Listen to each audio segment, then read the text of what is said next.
सा गोला नाम का प्रखंड है, वहीं पर गुरु जी का गांव है। और गुरु जी का भेंट हुआ उस समय विनोद बिहारी महतो से। तो विनोद बिहारी महतो वकील थे और गुरु जी को उन्होंने दिशा निर्देश दिया, गुरु जी को ज्ञान दिया और उनको कहा कि आप अपने लोगों के बीच जाइए और उनकी जो समस्या है उनको सुनिए। और तब गुरु जी दुमका क्षेत्र में आए। इस क्षेत्र में संथाल परगना के क्षेत्र में आंदोलन किए, महाजनों से लड़े, सूदखोरों से लड़े और तमाम कुरीतियों से लड़ते हुए एक नए झारखंड का निर्माण किया गया।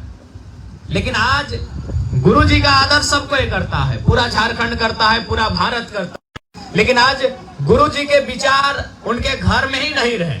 आज देखिए, उनकी एक पुतोहू कल्पना सोरेन जेएमएम की तरफ से है और उनकी एक पुतोहू सीता सोरेन बीजेपी की तरफ से है।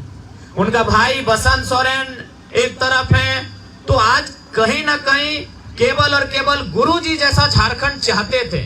गुरुजी झारखंड चाहते थे आदिवासी का भला हो। गुरुजी झारखंड चाहते थे आदिवासी बच्चे बढ़िया से पढ़े, देश विदेश दुनिया में जाके अपना नाम कमाए। आदिवासी का भाषा, संस्कृति, परंपरा, उनका जल, जमीन, जंगल बचा रहे, ऐसा चाहते थे गुरुजी। लेकिन आज क्या हो रहा है? आज जो झारखंड मुक्ति मोर्चा है, आज वो केवल और केवल अपना परिवार का भला चाहता है। आज आपके बच्चों का भला नहीं चाहता है। वो कभी बसंत सोरेन को मंत्री बनाना चाहता है, कभी कल्पना सोरेन को मुख्यमंत्री बनाना चाहता है, लेकिन आपके परिवार के बच्चों का भला नहीं चाहता। आज इसीलिए आज हमें लगता है कि संथाल समाज के बीच से नए नेता बन के आए। जैसे आज लता टुडू दीदी आई हैं, ऐसे बहुत सारे नौजवानों को आगे आना होगा। आप नौजवानों को सोचना होगा। आप ही बताइए आज क्या परिस्थिति है? आज हमारे गांव को छीना जा रहा है, आज हम जंगल उजाड़े जा रहे हैं, पारसनाथ पहाड़ भी संकट में है। सुने थे ना, उसमें हम ही पहला आंदोलन किए थे।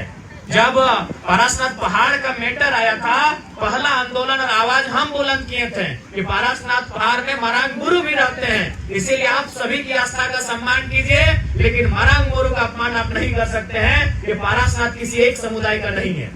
तो इसीलिए आज कहीं न कहीं जो वर्तमान की सरकारें हैं, जो वर्तमान के नेता हैं, चाहे बीजेपी वाले रहकर, बीजेपी तो चाहती ही नहीं है कि जंगल बचे, गांव बचे। वो सारा चीज अडानी को दे देना चाहती है, वो सारा चीज उद्योगपतियों को दे देना चाहती है। लेकिन यहाँ जेएमएम जो जंगल जमीन की सरकार है, आज वो केवल और केवल परिवार की सरकार बन के रह गई है। इसीलिए आज आदिवासी समाज के बीच से नए नेतृत्व आने होंगे। इनको ये बताना होगा कि आदिवासी वोट किसी परिवार की बपोती नहीं है। जो आदिवासी के समस्त समाज के बारे में सोचेगा, सभी के कल्याण के बारे में सोचेगा, आदिवासी समाज उसी के साथ जाएगा। चाहे वो दमयंती मुंडा दीदी रहे, चाहे बेबी लता टुडू दीदी रहे, जो आदिवासी के बारे में सोचेगा, आदिवासी भी अपना वोट उसी को देगा।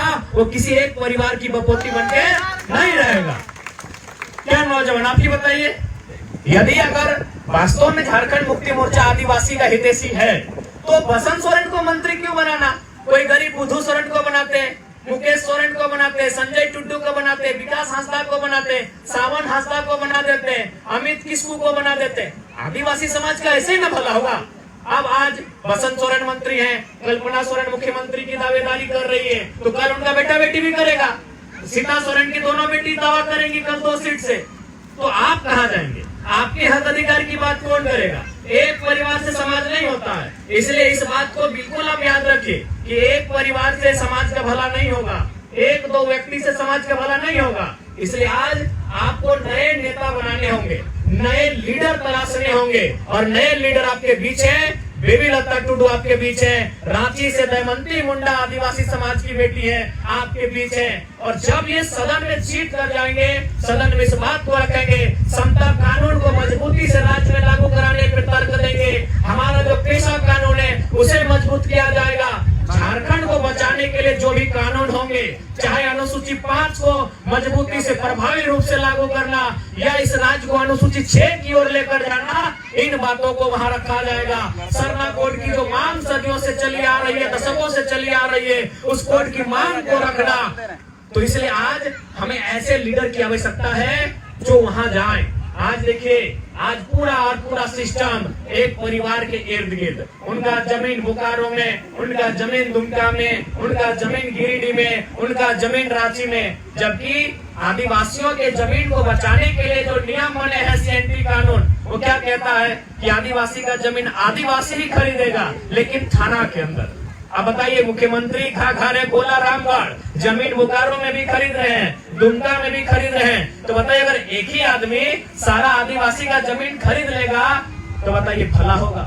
नहीं होगा। इसीलिए आपको आदिवासी समाज की अगर हम बात करें, भला तभी होगा जब लीडरशिप की क्वालिटी हर एक गांव तक पहुंचे, जब लीडरशिप की क्वालिटी हर एक प्रखंड, हर एक जिला तक पहुंचे, तभी किसी समाज का उन्नति होगा। तो हम चूंकि आपके बीच जो समस्या आ रही है रेल, बिल्कुल ये जमीन हमारी है, ये जमीन हमारे बाप दादा ने खुदकट्टी करके, कोड़ करके जमीन को तैयार किया है, पहाड़ को काट के तैयार किया है, नदी नाला को मतलब सफाई करके तैयार किया है, जंगल झाड़ी को साफ करके जमीन तैयार किया है। इसीलिए रेलवे अगर गलत तरीके से हमारा जमीन लेगा, बिल्कुल उसका विरोध हम लोग सड़क में भी बैठ के करेंगे, धरना में बैठ के करेंगे, और सदन में भी अगर जीत के जाएंगे तो बेबी लता टुडू आपकी आवाज बनेगी और सदन में भी इस बात को रखेगी। और आदिवासी समाज को लड़ने के लिए कोई सिखा नहीं सकता है। आज हमारे आदरणीय जयपाल सिंह मुंडा क्या कहते थे, वे जब संसद में गए थे, उन्होंने कहा था कि अध्यक्ष महोदय, आप आदिवासियों को लोकतंत्र की परिभाषा मत सिखाइए। जब दुनिया में लोकतंत्र आया नहीं था, तब से आदिवासी समाज में लोकतंत्र चलता आया है। तो आप हमको आदिवासी लोगों को मत सिखाइए दुनियादारी, आप हमें लड़ने के लिए भी मत सिखाइए। अरे जब अंग्रेजों ने पूरे भारत में अपना आधिपत्य जमा लिया था, तब लगातार झारखंड से आदिवासी लोग विरोध किए हैं। उनके तोप का मुकाबला हमने तीर और तलवार से किया है कि नहीं किया है? बताइए।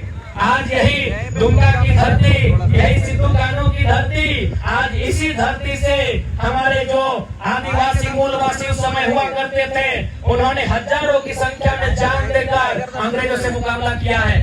तो इसलिए रेल आए चाहे कोयला आए, आदिवासियों का इतिहास लड़ने का रहा है, हमारा इतिहास अपने अधिकार के लिए लड़ने का रहा है। हम किसी से पीछे नहीं हटेंगे। अरे उतना तो छोड़िए, बिरसा तो लड़ाई नहीं लड़े, सिद्धू कान्हू लड़ाई लड़े हैं। एक इस देश में गांधी हुआ करते थे, अरे गांधी आधा धोती पहन के और लाठी से अंग्रेजों से लड़ गए, तो हम किसी से कम नहीं है। इस बात को केवल याद रखिएगा। गांधी का देश है, एगो लाठी, गांधी बाबा एगो लाठी लेके अंग्रेज से लड़ गए। अंग्रेज के पास बड़ा बड़ा बंदूक था, अंग्रेज के पास इतना बड़ा बड़ा बम था, अंग्रेज के पास इतना बड़ा बड़ा तोप था, और गांधी बाबा एगो लाठी लेके लड़ गए। तो हम लोग किसी से कमजोर नहीं है। बस हम लोग हिम्मत कीजिएगा कि ये जमीन, ये जंगल, ये पहाड़, ये गांव, ये खेत, ये खलिहान, ये सरकार की नहीं है, वो हमारी है। सरकार कब बना है बताइए तो? 1947 में। अच्छा बताइए, क्या हम लोग 1947 से यहाँ रहते हैं? पता नहीं कब से रहते हैं भैया। तो सरकार का कैसे ये गांव हुआ, सरकार का कैसे ये पहाड़ हुआ? ये हमारा है, हमारे बाप दादा का है। इसलिए इस बात को याद रखिए। हम लोग सदन में भी लड़ेंगे और सड़क में भी लड़ेंगे। इसके लिए आप तैयारी कीजिए। भारत गांधी का देश है, भारत बिरसा का देश है। हम लोग कहीं पीछे नहीं हटेंगे। उनके तोप का सामना, उनकी गोलियों का सामना हम लाठी से करेंगे, किताब से करेंगे, कलम से करेंगे, लेकिन अपने अधिकार से समझौता नहीं करेंगे।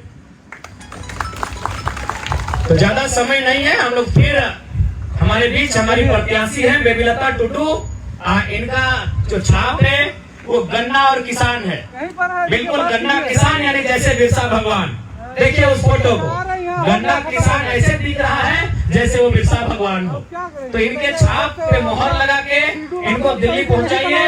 और जो रेल और कोयला की समस्या आ रही है, इस समस्या को हम लोग दिल्ली में भी रखेंगे और सड़क में बैठकर, जमीन में बैठकर, धरने में बैठकर वहां भी इसकी लड़ाई लड़ेंगे।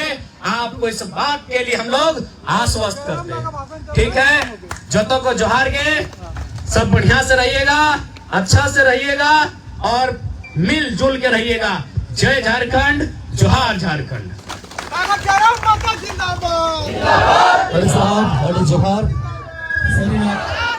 बाबा नहीं आबूंगा नहीं तो नहीं लड़े रहे, लेकिन आप पे बता दो, आप साथ है टाइगर सियाराम दादा में